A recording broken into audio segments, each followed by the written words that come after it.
Input भी मिल रहा है। पहले बर्थडे पार्टी मनाई और उसके बाद युवक की हत्या कर दी गई। आरोपियों की धरपकड़ के लिए कई टीमें भी दबिश दे रही हैं। तो ये बड़ा मामला दौसा के मंडावरी से सामने आया है, जहां युवक की हत्या मामले में एक आरोपी को डिटेन किया गया है। दरअसल इस हत्याकांड में 4 से 5 आरोपियों के शामिल होने का इनपुट भी मिल रहा है। पहले बर्थडे पार्टी मनाई गई, उसके बाद इस हत्या की वारदात को अंजाम दिया गया। तो मंडावरी में हत्या के मामले से पूरे इलाके में सनसनी फैली हुई है। तो वहीं इस पूरे मामले को लेकर पुलिस को एक बड़ी सफलता भी हासिल हुई है। दरअसल पुलिस ने एक आरोपी को डिटेन कर लिया है और अब ऐसे में पुलिस इस पूरे मामले का खुलासा भी जल्द ही करेगी। फिलहाल 4 से 5 आरोपियों के संलिप्तता की जानकारी मिल रही है और पुलिस अब इस पूरे मामले की गंभीरता से जांच कर रही है। दौसा के मंडावरी में यह हत्या का मामला सामने आया है। तो वहीं दीपावली का त्योहार नजदीक आते ही राजधानी जयपुर के बाजारों में पटाखों की दुकानें सजने लगी हैं। शहर के विभिन्न इलाकों में पारंपरिक पटाखों की बिक्री शुरू हो गई है। जिला प्रशासन की ओर से इस वर्ष केवल ग्रीन कैटेगरी के पटाखों की बिक्री की अनुमति दी गई है।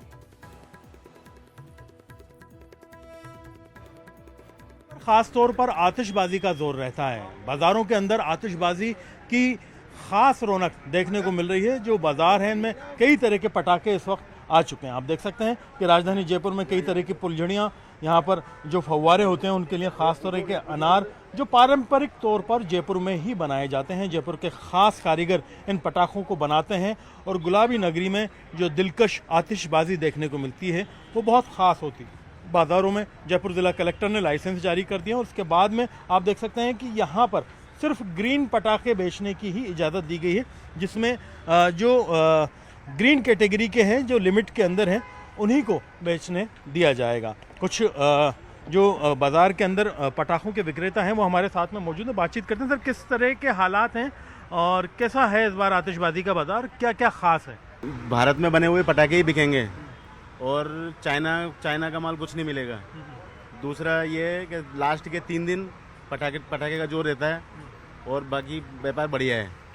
किस किस तरह के पटाखे हैं आपके पास में? सूतली बम हैं, छोटे बम हैं, फव्वारे हैं, फुलझड़ियाँ हैं, बहुत सी चीज़ें मैं देख रहा हूँ। सब मिलेंगे। शॉट्स मिलेंगे, आतिशबाजी मिलेगी 120 शॉट, 240 शॉट और अनार, फुलझड़ी, जमीन चक्कर, बम, सब तरह के पटाखे अवेलेबल हैं। कैसा है इस बार का बाजार? मार्केट डाउन है अभी इस बार, थोड़ा बहुत डाउन है और लास्ट के दिनों में उठने की उम्मीद है। हाँ है। बाजार के भाव कैसे हैं? किस किस कीमत में पटाखे मिल रहे हैं? नॉर्मल रेट में है, मतलब कितने से कितने तक? 10 रुपए से लेके 4000 तक के पटाखे होते हैं, जिसमें 240। 10 वाला कौन सा है? 10 वाले ये पॉप वगैरह चलते हैं। ये 10 रुपए का एक पटाखा आता है। ये कैसे, मतलब माचिस से जल जाता है? नहीं, फेंकने पे चलता है। अच्छा, जमीन पे मारने पे पॉपअप है। इसको माचिस बम। 4000 वाला कौन सा सबसे महंगा वाला? 228 शॉट होता है वो एक साथ। ये आपके पीछे रखा, ये रखा। अच्छा, 228 शॉट। ये देखिए, ये 4000 वाला है। इसमें एक साथ 228 पटाखे चलते हैं। 240 पटाखे एक साथ आसमान में, यानी जो अपन मिसाइल की तरह चलाते हैं। हाँ, आतिशबाजी होती है, उनमें सितारे फैलेंगे पूरे फैलेंगे। और ये 4000 का आता है एक ही। 4000। तो बाजार के अंदर अभी रौनक उतनी नहीं है, लेकिन आप वैरायटी देख सकते हैं। कई तरह की फुलझड़ियाँ हैं, अनार हैं, मल्टीपल शॉट्स हैं, फेंकने वाले हैं और सभी जगह कोशिश ये की गई है कि विद इन द लिमिट्स जो है रखा जाए, चाहे ध्वनि प्रदूषण के मामले हो, चाहे वायु प्रदूषण के मामले में हो। जयपुर की जो पारंपरिक है उसी आतिशबाजी को प्रमोट किया जा रहा है। यहाँ पर बाहर के जो चाइना के पटाखे हैं इस बार नहीं लाए जा रहे हैं। कैमरा पर्सन दिलीप चेची के साथ में अरबाज अहमद, न्यूज़ 18 के लिए जयपुर से। और अब जोधपुर से बड़ी खबर आपको बता दें। जैसलमेर से जोधपुर आ रही बस हादसे से जुड़ा ये पूरा मामला सामने आ रहा है। मुख्यमंत्री भजन लाल शर्मा के निर्देश पर बड़ी कार्रवाई की गई है। जैसलमेर हादसे की बस में तकनीकी खामी को लेकर अब पड़ताल शुरू हो गई है।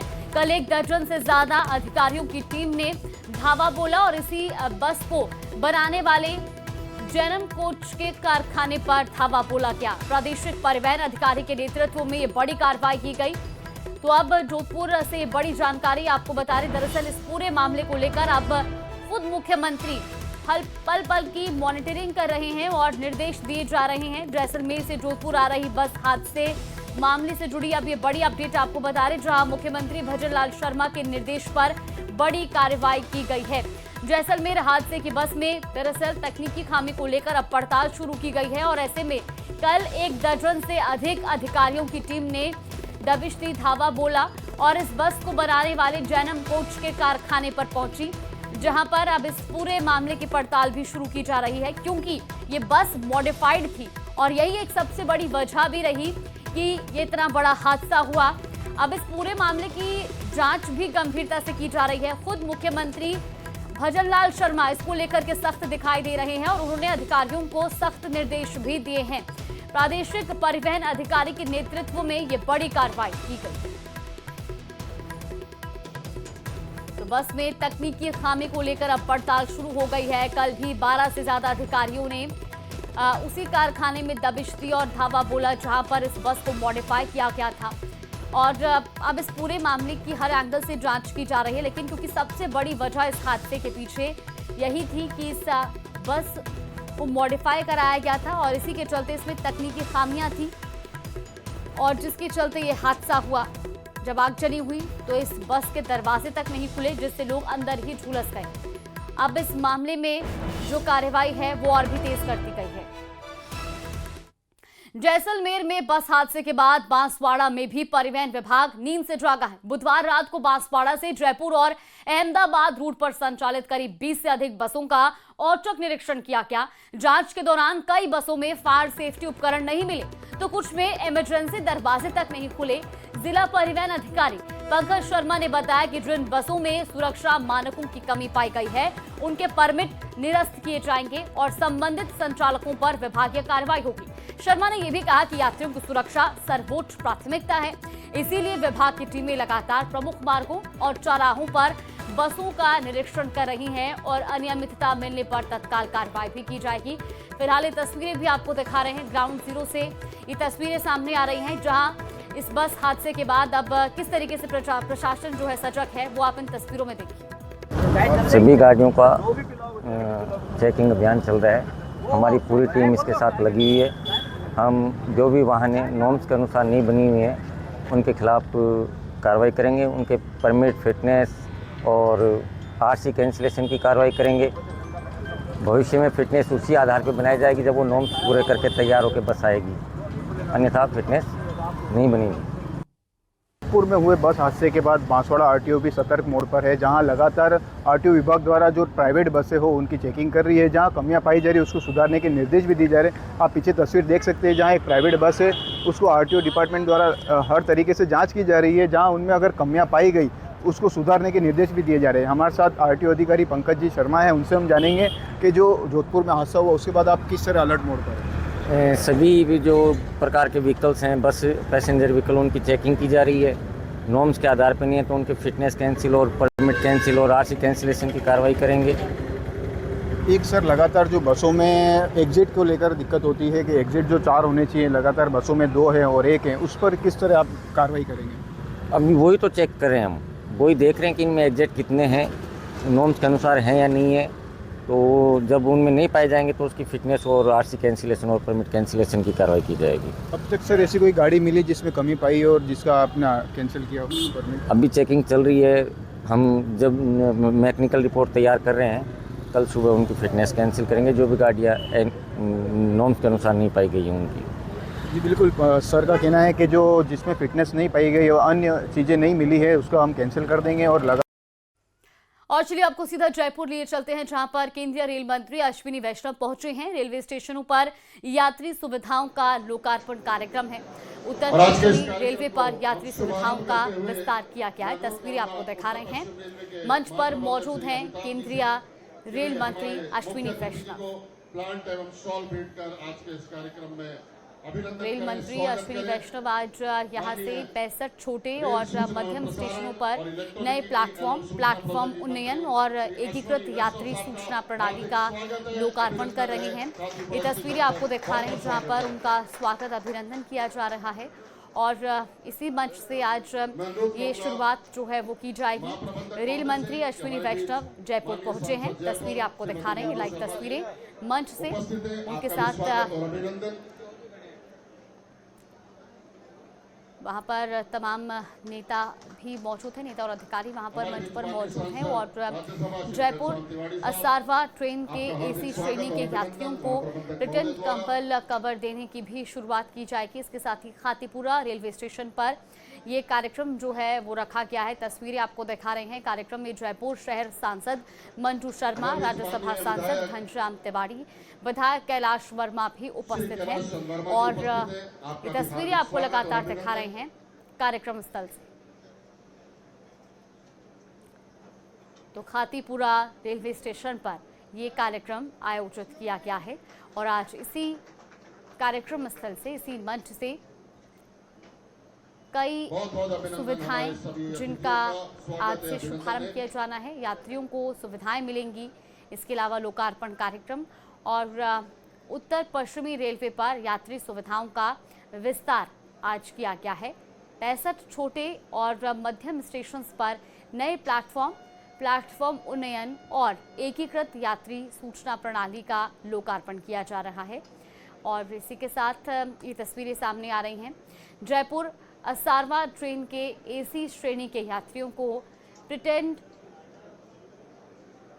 प्रिंटेड कंबल कवर देने की भी शुरुआत दरअसल की जा रही है। और उसके साथ ही खातीपुरा रेलवे स्टेशन पर ये कार्यक्रम, जिसकी तस्वीरें आपको दिखा रही हैं, इस कार्यक्रम में केंद्रीय रेल मंत्री अश्विनी वैष्णव के साथ जयपुर शहर सांसद मंजू शर्मा मौजूद हैं। इसके अलावा राज्यसभा सांसद घनश्याम तिवाड़ी और विधायक कैलाश वर्मा भी मंच पर मौजूद हैं और तस्वीरें भी आपको दिखा रहे हैं।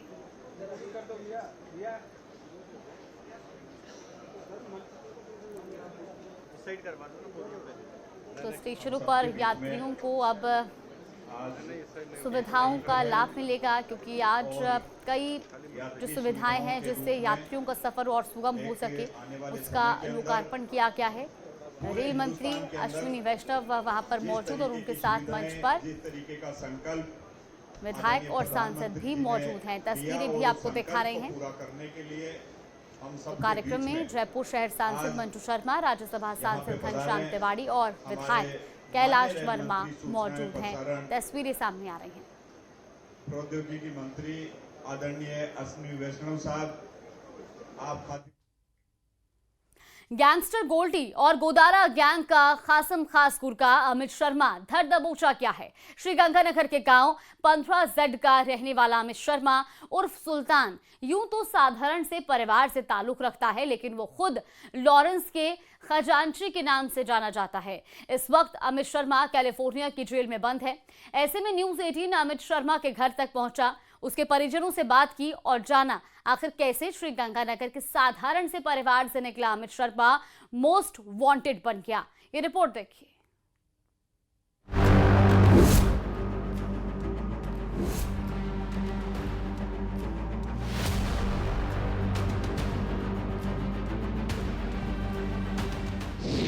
लॉरेंस के खजांची के घर पहुंचा न्यूज 18 राजस्थान। परिजनों ने कहा पूछताछ के नाम पर हो रहे परेशान, कानून करे अपना काम, अमित से नहीं कोई नाता।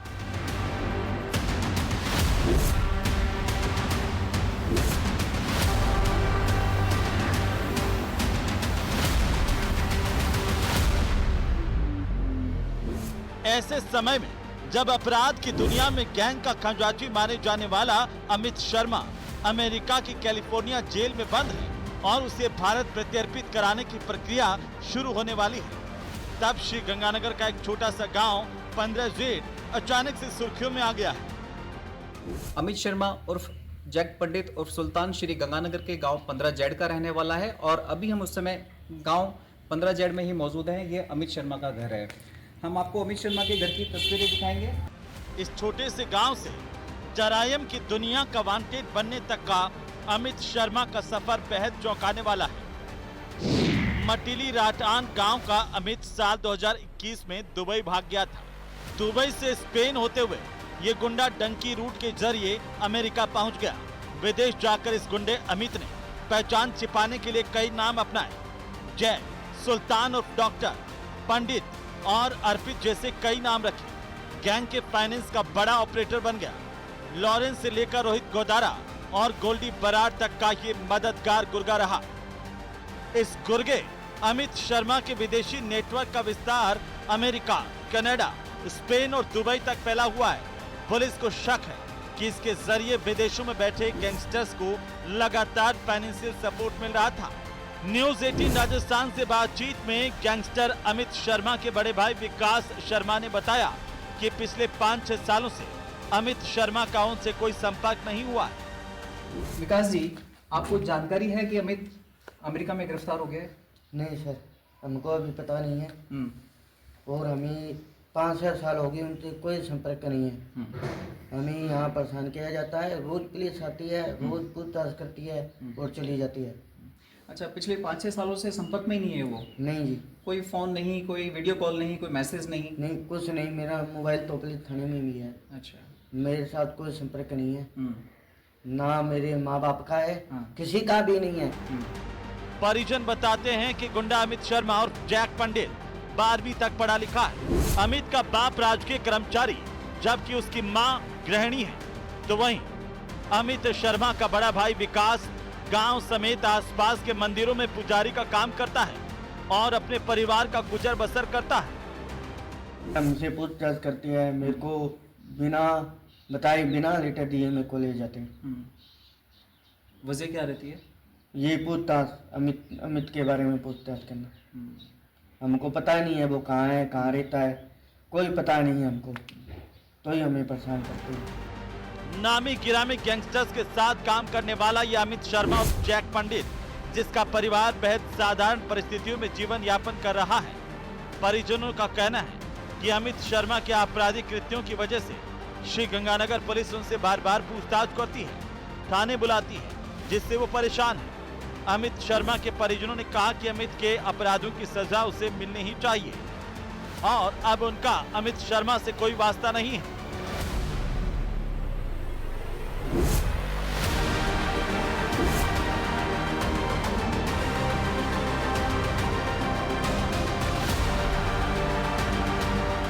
आपराधिक प्रकरणों की वजह से इनसे लगातार पूछताछ की जाती है, कभी इन्हें थाने बुलाया जाता है तो कभी घर से ले लिया जाता है। तो ऐसे में इन्होंने अमित शर्मा से किसी भी तरह का वास्ता नहीं होने और कानूनन जो भी उसे सजा मिले उसके लिए इन्होंने किसी भी तरह की कोई आपत्ति दर्ज नहीं कराई है।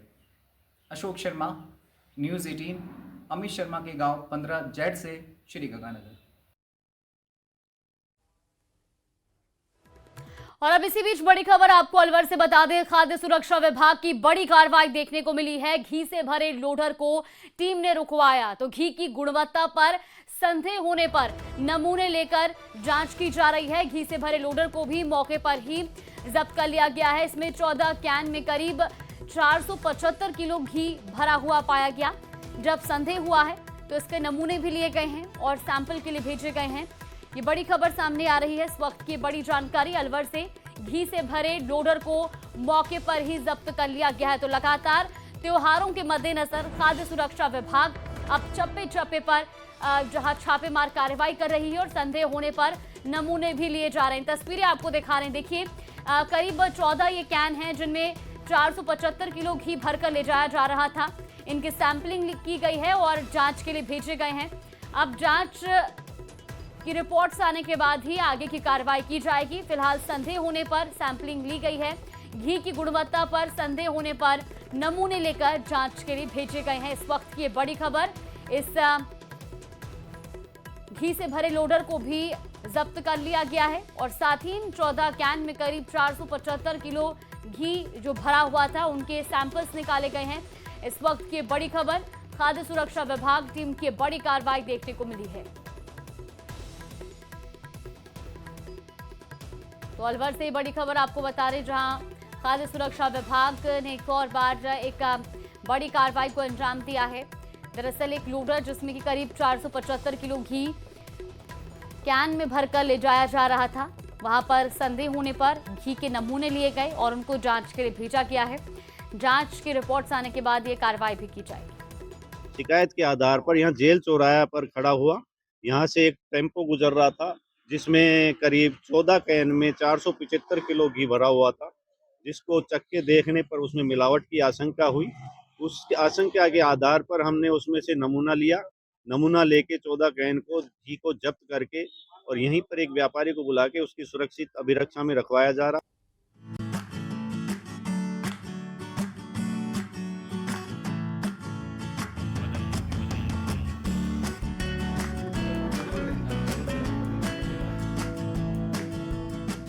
संघर्ष से पाया शिखर, सपनों को लगाए पर। आरएएस परीक्षा परिणाम, अजमेर का पहला स्थान।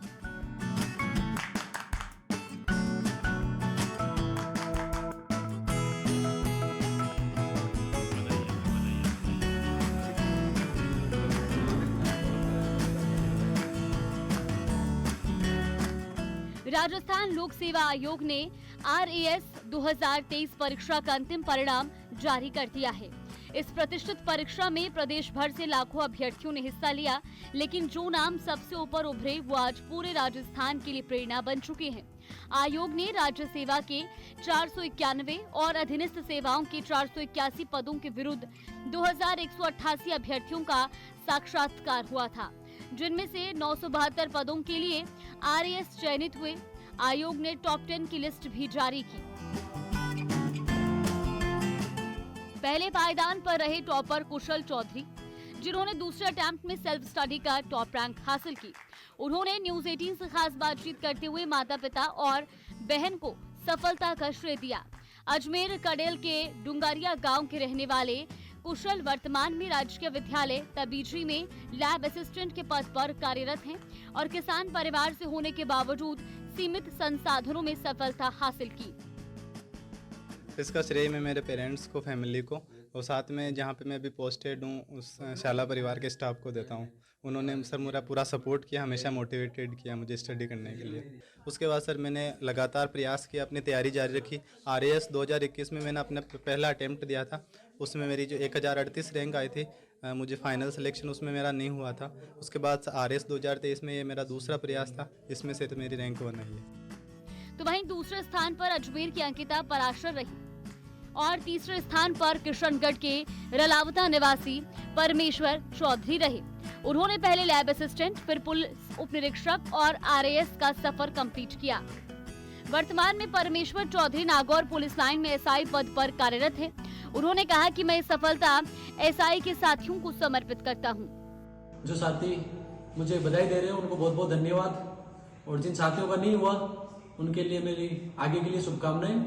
आज की जो सफलता है वो माता पिता, गुरुजनों और रिश्तेदारों के साथ साथ जो मेरे 2021 सब इंस्पेक्टर भर्ती के जो बेचमेट है उनके लिए महत्वपूर्ण है। मेरी जो सफलता है उनको समर्पित करना चाहूंगा, क्योंकि मेरी सफलता में उनका बहुत बड़ा योगदान रहा। उन्होंने मुझे मोटिवेट किया। कोर्ट में जो मामला चल रहा है उस परिस्थितियों में रहते हुए भी मुझे हमेशा पढ़ाई के लिए प्रेरित किया।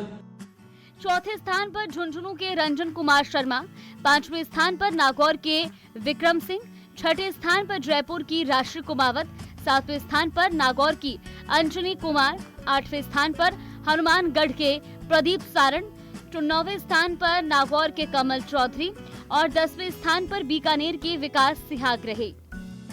आपको बता दें कि राजस्थान लोक सेवा आयोग ने आरएएस की प्री एग्जाम का आयोजन 1 अक्टूबर 2023 को किया था, जिसमें 6,96,969 अभ्यर्थियों ने आवेदन किया, जिनमें से 4,57,927 अभ्यर्थी शामिल हुए। 20 अक्टूबर 2023 को प्री एग्जाम का रिजल्ट आया। 19,352 अभ्यर्थी मेंस एग्जाम के लिए सफल घोषित हुए। 20 से 21 जुलाई के बीच 2024 तक मेंस एग्जाम आयोजित हुए। 16,405 अभ्यर्थियों ने मेंस एग्जाम दिए। मेंस एग्जाम रिजल्ट 2 जनवरी 2025 को जारी हुआ। 21 अप्रैल से 14 अक्टूबर तक 2188 अभ्यर्थियों का इंटरव्यू हुआ। इसके बाद 2166 अभ्यर्थी वरीयता सूची में शामिल किए गए। कुशल चौधरी और परमेश्वर चौधरी की मेहनत, अनुशासन और संकल्प ने साबित कर दिया कि लक्ष्य कितना भी बड़ा क्यों ना हो, समर्पण और सत्य निष्ठा से सब कुछ संभव है। Bureau report, news 18 Rajasthan.